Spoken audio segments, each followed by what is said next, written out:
PLR guys my favourite segment. So இன்னைக்கு நம்ம பார்க்க போகிற பிளேயர் யாருன்னா மூசா டெம்பேலி. இன்னைக்கு எல்லாருக்கும் ஒஸ்மான் டெம்பேலிவை தெரியும், பலண்டோர். இன்னைக்கு நடக்கிறது வந்துட்டு நான் அவ்வளோ பேச விரும்பலைங்கிறனால தான் நான் அந்த அர்கைஃப்ன்ட்டு நான் போகிறேன். When football is a not every one becomes an artist. அந்த மாதிரியான ஒரு தருவாயில் நிறைய பேர் இருந்தாங்க இந்த மாதிரி. அதில் ஒரு செம்மையான ஒரு ஆர்டிஸ்ட் தான் நம்ம மூசா டெம்பேலி. அசிஸ்ட் கவுண்ட்டும் சரி, கோல் கவுண்ட்டும் சரி ரொம்ப குறைவு. பட் பாசிங், ட்ரிபிளிங் எஜிலிட்டி, டீமுக்கான அந்த ஒரு ஹோல்டிங் பொசிஷனுக்கான அந்த ஒரு எபிலிட்டிங்கிறது வந்துட்டு இவன்ட்டு அதிகமாகவே இருக்கும். சுருக்கமாக சொல்லணும்னா சர்ஜியோ புஸ்கெட்ஸோட லாட்டை நீங்கள் வந்துட்டு லெஃப்ட் ஃபுட்டட்டில் பார்த்த மாதிரி இருக்கும். டிஎம் பொசிஷனில் சிஎம்மும் ஆடுவான், மேலே அப்பப்போ எடுத்துகிட்டும் வருவான். பட் ஆனால் வந்துட்டு மோஸ்ட்லி டிஎம் தான். ப்ரிசைஸாக சொல்லணும்னா ஒரு டீம் பிளேயர், சோலோ பிளேயர் கிடையாது. அவன் வெட்டுறது உண்மையிலே வந்துட்டு செம்மையாக சோலோ பண்ணுறான்ற மாதிரி தான் தோணும், both in spruce and Belgium.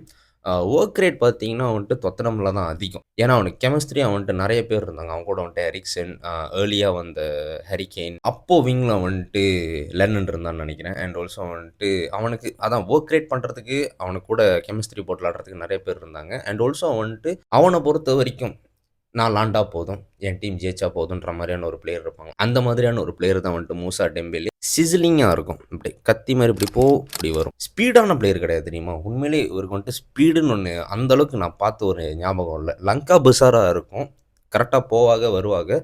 Busquets மாதிரி தான். ஆனால் புஸ்கெட்ஸ் கூட சில நேரம் வேகமாக ஓடுற ஒரு ஃபீல் அங்கங்கே வரும்.